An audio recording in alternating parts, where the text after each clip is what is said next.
The Pokemon League battle decks are by far my favorite product that come out on a yearly basis, and today's video is no exception. What's good? Welcome back to the channel. Today we're taking a look at the latest entry, Miraidon EX. Future's now, old man. Miraidon EX has been a powerhouse in the Pokemon trading card game since its release. It's been tearing it up the last 3, 4, 5 months, with the latest win being the Latin America International Championship. So should you pick up today's product, if you enjoyed today's content, be sure to let me know in the comments below. We are closing in on the next goal for the channel, 2,000 subs, and if you want to help reach that goal, by all means, hit that subscribe button. Let's crack into it. Before we get too carried away looking in, let's take a look at what the deck includes. So we get a ready-to-play 60-card deck, damage counter dice, coin flip die, condition markers, deck box, accessory box, which would include your dice, a strategy sheet, a code card to play the deck online, and of course the deck list. But let's get right into the deck. A lot of plastic. You don't see those often, so we'll push those to the side. You do get a place at 2-2 of Miraidon, 2-2 Alecki V, and V Max. So it's a nice starting point list. Our strategy guide, let's dive right into that. Let's see if there's anything worthwhile. So we do have an upgrade guide, and we do have a Miraidon blurb talking about tandem unit, the electricity generator that ties it all together. Then it mentions some upgrades with Iono, of course, Alecki V, V Max, and Miraidon EX. Okay, so it's pretty standard stuff if you were not looking elsewhere, but we're gonna skip on to that. And let's get these out of here first. Only complaint with the Pokemon League battle decks was last year they had a printing quality issue. So let's see, how are they this time around? Okay. So Regieleki V Max looks pretty good to me. It has a nice ability. Your basic lightning Pokemon do 30 more damage to your opponent's active. That'll be good because we are centering around lightning Pokemon in this deck. And then the V, those are pretty good there. And then of course, the face of the deck, Miraidon EX.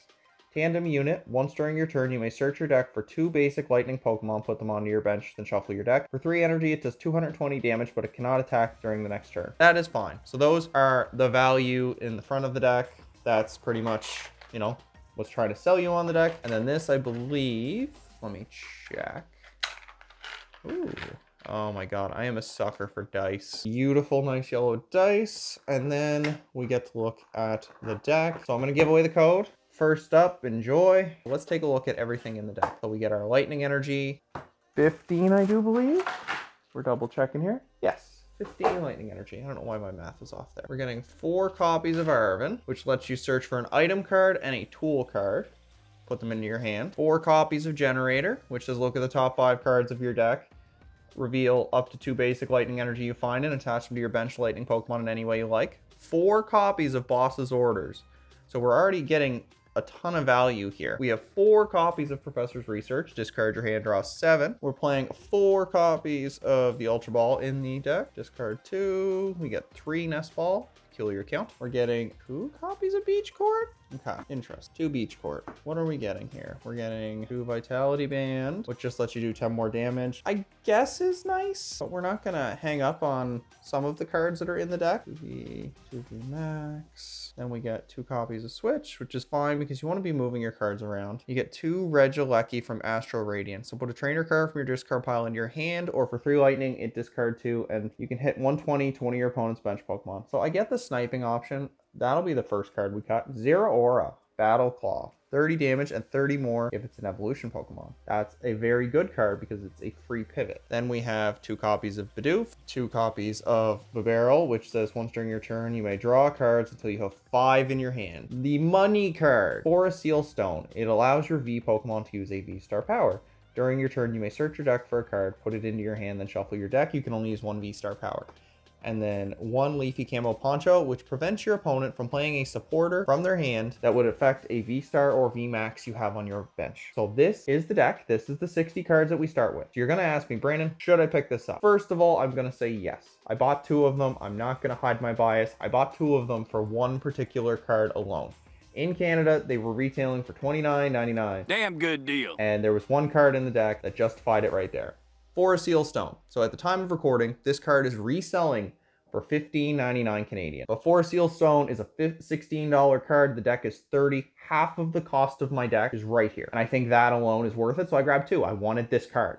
This card is good in any deck still playing Vs. Regielekis are $4. So 16, 20, 4. The Vs are $2. 26, 28. Miraidons are 3. 31, 34. I have not even factored in the rest of the deck, and I've already accumulated my value among 7 of the cards. Do I think it's worthwhile? Yes. Until the prices plummet on some very key cards, I think it's worth picking up. And it's nice having your Irvins, your generators, your bosses, your researchers. A lot of those will splash into other decks with Miraidon or without Miraidon. Nest balls are always good to have. Ultra balls are good to have. Zero Aura was just a nice free pivot. And then Bidoof and Babero will see more play when the next rotation hits. So I think you should pick up at least one of these, especially if you're a new player or you really want to get your hands on 4 Seal Stone. If you're going to pay almost $20 for a 4 Seal Stone, you might as well splurge, spend the extra 10 bucks, and accumulate 59 more cards for your collection. That's just this man's take. That's what I think. With that said, we are going to skip ahead. I'm going to scoop everything up, and we're going to show you the budget-friendly upgrade for this deck. So we're going to keep the budget upgrade very, very cheap, and we're going to talk of some options that you can include with Miraidon. Time to look at the first few cards on the chopping block. So I cut out 2 Arvin. I cut out a Boss's Orders. I cut out the Babero line. It's nice. It's not needed in this deck. 4 Bosses overkill. We don't play enough tool cards to take advantage of Arvin. Camo Poncho and Vitality Band, we did swap out for better cards. We didn't need the 4th copy of Ultra Ball, and there's better 1 prize Pokemon than the Alecki. So that right there frees up 6, 7, 9, 13 spots. So we are going to have 13 spots in our 60 card deck to modify. I wouldn't be doing the archetype justice if I didn't say there was 2 ways that I see to play this deck. So Miraidon lends itself to a lot of experimentation and a couple different ways to play it. Obviously, one has seen a little bit more success, but I am looking at it. There are 2 paths you have. There is your budget, and in Pokemon, budget does not mean it's going to cost you a lot or this game is expensive. Budget means that you can try this game for such an extremely low cost and still keep up. This one here is a little more decked out. We have, hence the different arts. But this one here has a little bit more cost investment. So if you enjoy Miraidon as an archetype, you might start here. If you want to dabble with Miraidon and maybe you're happy with the way this one plays, by all means. So we're going to showcase the budget one first, and then I'm going to give a couple cards of suggestion that'll leave you with for more, experimentation as the metagame develops or as certain threats emerge. So let's kick off the deck list right quick. We'll go fast. So we're playing 4 copies of Miraidon. So I did shell out. Remember I said each Miraidon was $3. So we're sitting at a total of $6 an upgrade. We're playing a 3/3 Regieleki V and V Max. That is sitting at about $13. We added 3 copies of Klefki. So we're trying to slow our opponent down here because Mischievous Lock says as long as this is in the active, basic Pokemon in play have no abilities. This card's like 20 cents. So we're sitting at about $14. We're taking the more methodical, slow them down approach, and I think Klefki really works there. We're playing 1 copy of Luxray V. So Luxray V is here for the first attack. For 30 damage on 2 colorless, your opponent reveals their hand, discard a trainer card. As we're bumping damage with the V Max, that could be 60, that could be 90, that could be something to soften up,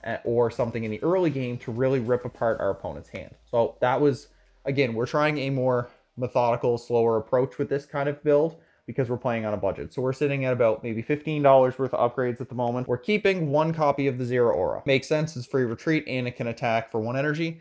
We're adding 1 copy of the Scarlet and Violet base set Pachirisu. So it can't be paralyzed, and it does 20 damage for each of your benched lightning Pokemon in play. So aside from the Klefkis, everything here will contribute. Plus, the Regieleki's Transitor will also allow it to hit up to 40 for 1 Transitor, 170 for 2. So 170 for 2 energy is not too bad.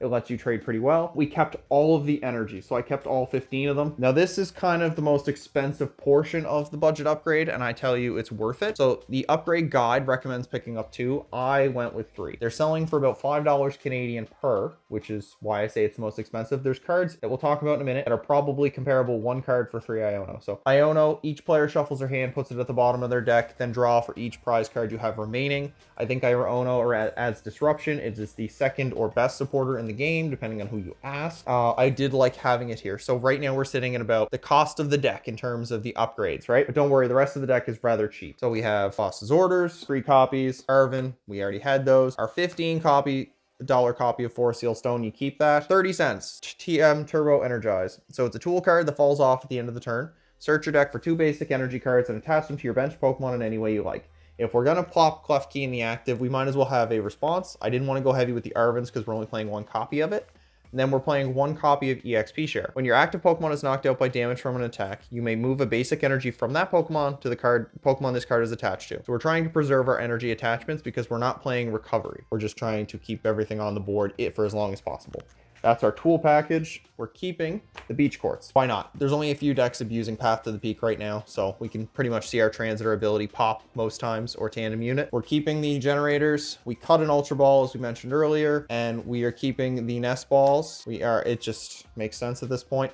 So the reason why I'm pitching 3 Nest Ball, 3 Ultra Ball is many times Ultra Ball is a discard too many. We bumped up our Miraidon counts to max, and then Nest Ball, because a Nest Ball is a Miraidon is most of our deck. But sometimes when Klefki is in the active, I'm telling you, you won't be able to find anything, because Klefki being in the active means that you can't use Tandem Unit. So you want to have some backup ball search to grab them. I didn't include any cards that will rotate. That is another big selling point of this deck. And lastly, 2-switch. Nothing in this deck rotates when the rotation hits in March. You can tinker it, you can mess with it. This is pretty much the body of it. You pick it up, you play it. Do I like doing generator things? Do I like hitting for hard damage, slowing them down, seeing? I've been squeaking out a few wins with it, and I've been enjoying it. And then we're going to jump cut to the next one. And we're jumping into the more expensive build of Miraidon. Remember, Pokemon is still a cheap game, but comparatively, there are some cards that are currently hyper inflated at the moment and can make the deck seem a little costly. So in this build, we are playing 3 copies of Miraidon. They're all the same Tandem Unit. I just happen to have arts of each. We're playing 2 copies of Dynamotor Flaffy. So it says once during your turn, you may attach a Lightning Energy card from your discard pile to one of your bench Pokemon. So we're going to look to recover our energy. 2 copies of the Mareep, of course, to go with it. Now this is where I'm telling you, these 2 cards here cost the equivalent of 1 entire deck, which is why I didn't pitch them in the other build. 2 copies of Raikou V. Many people will argue that it's an essential. I will argue that it is debatable. Fleet-footed. Once during your turn, you may draw a card if this card is in the active spot. And then for Lightning, Rondo does 20 damage for each bench Pokemon in play. So capping out at 220 damage. We're not using Transitor or anything like that. Raikou is a $15 Canadian card right now because it recently won. If you can find it for cheaper, by all means, but paying $30 for the deck and paying $30 for 2 cards does not feel good. I already was sitting on them because I picked them up last year, but again, neither here nor there. We play 1 copy of Iron Hands. Iron Hands, again, is another inflated card. So it went from $7 to $15 because it won the LAIC. Right there is $45, almost the cost of 2 decks. 1 copy of Raichu V. Oh, I should circle back. So Amp You Very Much says for Lightning and Triple Colorless, 120 damage. If this Pokemon knocks out an attack with this attack, take an additional prize card. That right there lets you hit into 1 prize decks, lets you hit into anything you've softened up. So Iron Hands can be a cheeky uptrade, which is why it is so good. Raichu V is your 1-hit KO option. Because we're not manipulating our numbers with Transitor in this deck, Dynamic Spark for 2 Lightning Energy says discard any number of Lightning Energy from your Pokemon, then do 60 damage for each one you've discarded. So 6 energies, 360, which knocks out a Charizard EX or any of those terrestrial Pokemon that are pretty big, or Gardevoir EX. It's just a late game beat stick, and with Flaffy constantly accelerating energy onto your board, you'd be surprised at how easy it is to hit 6 or more energy in 1 attack. 1 copy of Zeraora. Fight me in the comments. This is a card I love. Free retreat, attacks for 1 energy. It's a 1 prize Pokemon. Fantastic, and it's Tandem Unit searchable. 1 copy of Pokemon Go's Zapdos. So lightning symbol, your basic lightning Pokemon with the exception of Zapdos do 10 more damage to the active before applying weakness or resistance. Some key numbers to keep in mind for this, which is why it sees play. Miraidon hits for 220. The new Paradox basic EX Pokemon, looking at Roaring Moon especially, have a hit point number of 230. Being 10 hit points shy means they survive the turn, which is a tad problematic. So whether it's Raikou or Miraidon, you want to be able to take out an capsuled Roaring Moon if you can help it. That's the big one. And it also allows you to hit that magical 310 number for those Gardevoir EXs and Mew VMAXs. So Zapdos pulls its weight. And then lastly, we have Squawkabilly EX. So it's a $3 card, but again, we're not talking about the cost of the deck anymore because we've already doubled the cost of one of these decks. So Squawk and Seize. You can use this ability on the first turn of the game. You may discard your hand and draw 6 cards. You can only use 1 Squawk and Seize per turn. Don't worry about the attack. We're not attacking with it unless things have gone horribly wrong. So this is the Pokemon line. We are all over the place, and I apologize, but we are just a little too excited today. We have 4 copies of Professor's Research, discard your hand, draw 7. We are playing 3 copies of Iono. We just mentioned what it does, shuffle your hand, bottom of the deck, draw a card for each remaining prize card. We are still playing 3 copies of Boss's Orders. You just want to be able to guess what you can do. 1 copy of Arven. So in decks like this, once you get more competitive, Arven kind of loses a lot of its legs for more aggressive draw or more disruptive draw, which is fine, but just know that you're not going to use Arven as much unless we see another shift in the metagame. And then we play a couple tool cards. So we play 2 Bravery Charms. It just gives your basic Pokemon 50 additional hit points. 1 copy of Forest Seal Stone. Again, the stone itself is just a free grab anything, and you have more V targets in this deck than others, so it's always good to just be grabbing what you need, playing 2 copies of Path to the Peak. So this, you know, sounds counterintuitive, but hear me out. Pokemon with a rule box, both yours and your opponents have no abilities. So after we've used Tandem Unit, or after we've used Squawk and Seize, we don't give a rat's behind about having our abilities in play anymore. Once we can Tandem Unit, we can slap this down, and we can more or less shut down opponents that are more reliant than us on their abilities. So that right there is enough, or a late Iono with a Path can brick decks, and you can just take them out. We are playing 15 energy. I kept that number so that way you don't have to go out and buy any more energy or hunt any more down, which is, hey. I found 13 and 14 to be rather small, even though we're discarding them. It feels really good to hit generators on that first turn of the game and set up an Ampy very much before they can respond. Sometimes that's all you need, so you can go generator, hit 2, or hit 1, and then attach, and then get the second generator, and all of a sudden you're Ampu-Very Muching for the first 2 prizes before your opponents even had a chance to do anything. We're playing 4 generators. You'd be crazy not to be playing 4 generators at this point. Messy ass layout. Whoops. 3 Ultra Ball, 2 Nest Ball, 2 Escape Rope. So Escape Rope is like a boss's orders, but it also allows us to move our Pokemon out of the active to the bench. So it's a switch for both sides, but it's an item card. So we can still use our Arvins or use our Ionos or Researches or whatnot to get something more desirable in the active. We're playing 2 copies of Switch card. Switch card just says switch your active to the bench if it's a basic Pokemon. If you do, heal 30 damage from it. It does throw off some numbers, but mostly it's just an extra switch card because the only thing that doesn't move off of it is Flaffy, but we play 2 Escape Ropes, or we can manually charge up to it. And then the last 2 cards, we're playing 1 copy of Lost Vacuum. It's mostly here to bump Path to the Peak if we have to. Sometimes our own path is a little too strong and we just need to get rid of it. And Super Rod. Super Rod shuffles any combination of Pokemon and energy up to 3 back into your deck. Sometimes you just want to recharge those generators. Sometimes you want to double Iron Hands or Raichu or double dip on something that you might have lost early. Or Avery has been rearing its ugly head again, and you want to just shuffle back stuff that they forced you to discard. So these are the 2 lists. Again, we stopped keeping price on the deck after we hit double what it would cost to buy the deck. So this would be the more competitive build. This is the one that, you know, play the League Challenge, dive right in.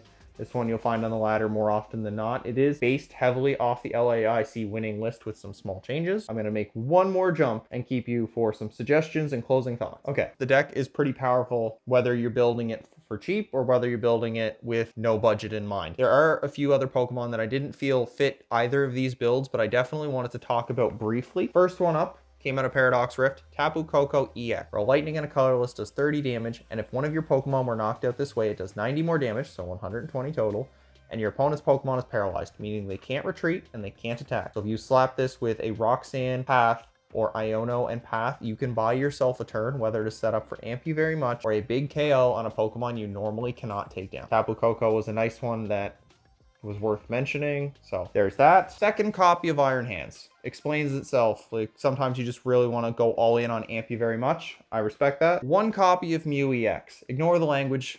It still does the job. Restart. Once during your turn, you may draw until you have 3 cards in hand, and for 3 colorless energy, you may choose one of your opponent's active attacks and use it as this attack. It has free retreat, it has a nice ability, it's very easy to power up in the Flaffy builds. I am using my Japanese placeholder as the English one has not come in yet, but it still does the job. I cut it in both lists because I was trying to keep things simple, but this is another card you can consider. These 2 I want to talk about together. We have Zapdos EX and we have Volucha. So this combo has fallen out of favor recently, but I do think it should be on the back of your brain if you want to experiment with some other ways to play. Zapdos EX is a 200 hit point lightning Pokemon that has free retreat if it has at least 1 energy on it. That's what Voltic Float does. But for 3 lightning energy, it does 120 damage to the active, and if there's any Pokemon on your opponent's bench that have any damage counters on them, you can do 90 damage to that. So this allows you to uptrade, this allows you to finish off larger targets. 220 plus 90 is 310. Oh, would you look at that? Gardevoir and Mew are 310. So you can size them up, take maybe 3-4 prizes in a turn. Nothing wrong with that. Or a Lumineon and a damaged Gardevoir, so 4 prizes. So there's potential, right? But Hawlucha's here because it has the flying entry ability. When you play this card from your hand onto your bench, you may put 2 damage counters, 1 on each of your opponent's Pokemon. So you set up the damage with Hawlucha, and then you come in and you multi-shot with Zapdos. So it is a bit of a combo commitment, but it was something at one large-scale event overseas. So I figured that was also worth mentioning. Then we are talking about Drapion. So Mew will never die. Drapion is here to kill Mew, just the hardest answer you can think of. Wild Style lets this Pokemon attack for 1 colorless less for each Single Strike, Rapid Strike, or Fusion Strike Pokemon your opponent has in play. Mew will play a full bench. This thing attacks for free and knocks out the VMAX. If you feel like you're having issues with that deck, this is a cheap $3 card you can pick up and splash in. And the last Pokemon worth mentioning, which it just recently has stopped seeing play, but may or may not come back, is Flying Pikachu V. So it's from Celebrations, it's on its way out, it has free retreat, it is a V Pokemon, meaning you can use Force Seal Stone on it, which is one of the key selling points. For a Lightning Energy, flip a coin if heads, this does 20 damage and your opponent's Pokemon is paralyzed. Colorless Energy, it does 120 damage, flip a coin if heads, prevent all damage from basic Pokemon, or all Pokemon done to this. If tails, the attack fails. So it's a bit of high risk, high reward, it's a 50-50, but if you need to buy a turn, Pikachu V is also an option.